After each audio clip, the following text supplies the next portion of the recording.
অনেকে রক্ষা করেছে শুনেই রাহিকে মেনে নিল রাহুলের মা। হ্যাঁ বন্ধুরা, এমনটাই দেখতে পাবো আমরা শুধু তোমারই জন্য সিরিয়ালের আগামী পর্বে। রাহুলের মা কনক রাহিকে তাদের পরিবারের অপায়া একটা মেয়ে ভাবত। তিতলির বদলে তার বড় বোন তাদের পরিবারের বউ হিসেবে এসেছে, সেটা বাড়ির সবাই মানতে চাইলেও রাহুলের মা কিছুতেই মানতে রাজি ছিল না। কিন্তু রাহি যে রাহুলের স্ত্রী হওয়ার যোগ্য পাত্রী, সেটাই যেন প্রকাশ হলো। পিসি ঠাম্মি বাওয়া পুজোর বাজারকে কেন্দ্র করেই যেন রাহির ভাগ্য বদলে গেল। বাড়িতে দেরি করে আসা নিয়া পিসিম্মি রাহিকে ভীষণ অপমান করতে থাকে। পিসি ঠাম্মি ভীষণ রেগে রাহিকে বলে, এই যে ভালো লোকের মেয়ে, খুব তো বড় বড় কথা বলেছিলে, কোথায় গেল তোমার সেই চাপার জোর? পুজোটা যে সময় মতো করতে হয় সেটা কি খেয়াল আছে তোমার? হ্যাঁ। রাহুল পিসি ঠাম্মিকে থামাতে গেলে রাহুলের মা কনক এসে রাহুলকে থামিয়ে দিয়ে বলে, চুপ কর রাহুল, অনেক হয়েছে। এই মেয়ের আর একটা কথাও আমরা শুনতে চাই না। যার মধ্যে সময়ের কোনো জ্ঞান ধ্যান নেই, সে কি করে গোপাল প্রতিষ্ঠার দায়িত্ব নিতে পারে?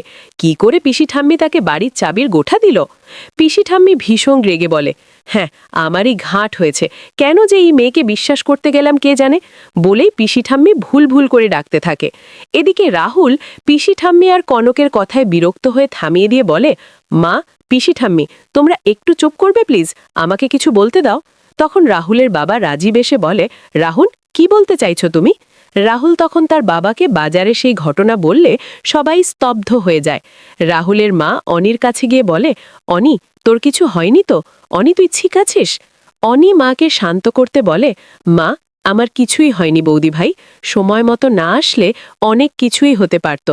রাহুলের মা তখন রাহির কাছে গিয়ে বলে, আমার ভুল হয়ে গেছে রাহিমা, আমি খাঁটি সোনা চিনতে বড্ড ভুল করেছি। তুমি তুমি তোমার পরোয়া না করে আমার মেয়ে অনেকে বাঁচিয়েছ।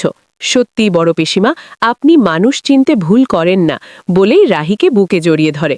তো বন্ধুরা, তোমাদের কি মনে হয়, রাহুলের মা কনক কি সত্যিই রাহিকে মেনে নেবে, নাকি লোক দেখানোর জন্য করবে?